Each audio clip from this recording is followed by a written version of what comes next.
The main thing is we're encouraging kids to be balanced before they kick. So our message should be, do not kick until you feel completely balanced in control. How they will get that balance is being strong on that support leg and having their head over the football. If they have those two things, that's naturally going to help their ball drop. Okay, it's going to be a controlled low ball drop, fingers pointing to the ground, nice straight arm. Okay, it's then our message is firm foot, follow through. We should be landing on that kicking foot. With younger kids, you'll see they'll kick and they'll go like that. It's probably because they're not strong enough yet to actually control placing down that kick. But the key message should be, once you kick, try and get them to land on their kicking foot and actually physically take 3 steps forward. Okay? The second thing we did was what? Fast feet.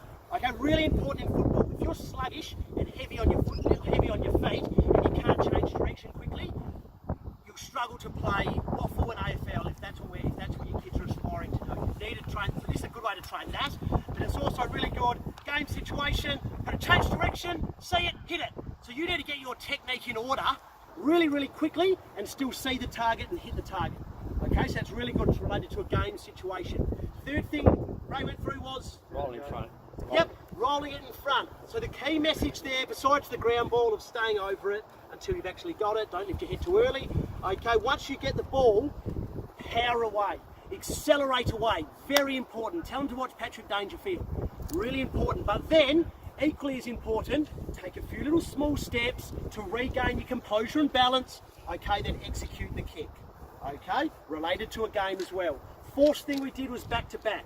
Okay, first whistle, get out. Second kick, turn, kick to the lead. It's a weight. So we did golf before that. Driver, 5-iron, 9-iron. Just allowing kids to explore and experiment what they do with their leg, their foot, their balance to try and execute the different kicks.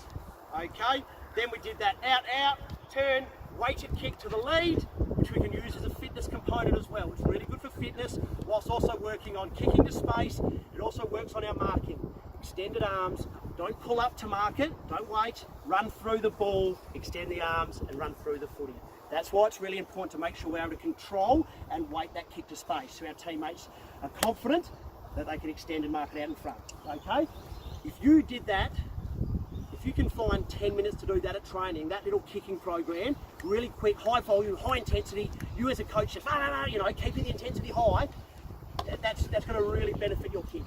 Okay, really benefit it, as opposed to them just doing lazy kick to kick. Okay, we then went on to decision making.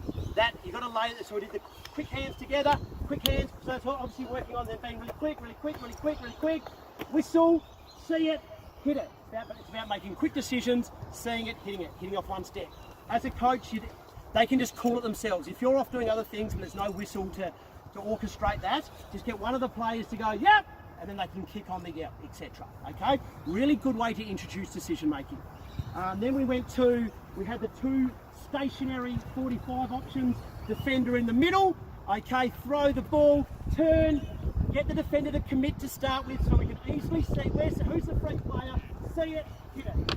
Okay, then get the defender trying to read the kick. So now we have to be a bit more creative, shape, commit the defender, maybe change. You might just be able to shape and still see it and hit it. The wider you put those targets away, the easier it's going to be for the kicker. So keep that in mind too. If you've got players who are quite good on that, shorten that distance so it's easier for the defender. If you've got players who are finding it a bit harder, make it easier for them. Okay, so you've got to coach to your individual needs, the individual's needs as well. Okay, then we went to now those 2 targets are leading targets. Okay, so now it's a kick turn, but now we're going to be getting different types of kicks. It might be a 45 lead this way. It might be a hit up lead, it might be a lead out the back.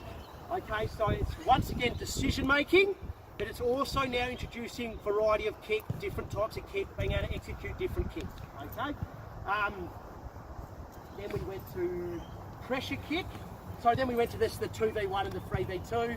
That so when you're trying to the same drill basically, but you're trying to kick the defenders just defending the incoming kick, then you run through to the other group. You remember, you know? Yeah.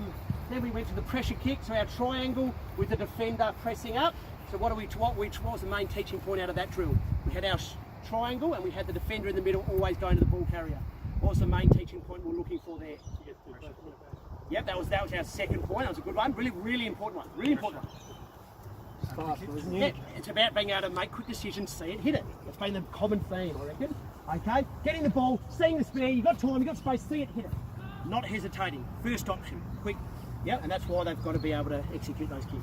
Then we went to the 4v2, similar concept, but we had 2 defenders in the middle now. So we added that defensive layer. The closest defender gets right up on the kicker, puts them under pressure. The other defender, okay, is trying to read the kick. So one thing I didn't mention there, if I'm pressing and I know Ray's a right footer, what side am I pressing to? Right. Exactly. So I'm going to press on Ray's dominant side. If I'm pressing out this way, where should my deep defender be going? Exactly. Covering off these 3 little options where Ray has lots of time and space to actually hit those kicks. Hopefully what we force Ray into, that defender reads it well and covers those options. We hopefully force Ray into a loopy kick over the top. Once the opposition does a loopy kick, Jerry McGovern set up behind the ball, we're a chance of winning it back. Okay, so we're trying to, we just want to cut down their short little easy options. Okay, then we added the defender in the middle to try and encourage kids to, if you see those little, you know, don't hesitate. If the target in the middle, which is a bit risky, it comes with high reward though. Okay, all coaches want to attack the middle of the ground and be creative, so allow kids to practice that. How we encourage that with this drill, we give them 3 points if they hit that target in the middle. Okay, then we went to that drill we did with Razor over there, which worked on variety of kick. Okay, so we had kicking to the lead. Okay, then we had the short 45, then the switch, kick to the lead. We introduced the important concept of face-up technique. What's the point? If we're trying to move the ball quickly as a coach and we're saying, I want us to hit those short 45s, let's move the ball really quickly. You're not going to do this. That's not promoting fast ball movement. Okay, now all of a sudden your short little options maybe you had are shut down. So it's mark, face up, is it there? No, it's not there, that's fine. Pull back there, let's have a look further down the field. Okay, and in that last drill, we can introduce contested marking as well. Would have been great to be able to do more stuff with you, like extra marking and a heap of stuff, but can't. Yeah, and then obviously there's the saying that face-up kick, roll and go. So I've worked on a variety of kicks. So I've got these drills written down.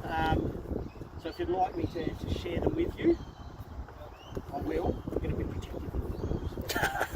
But it's not like everybody does and everybody has them, it's just when you're doing it there. But I'm more than happy to share them with you. So yeah, hopefully you learnt something out of that.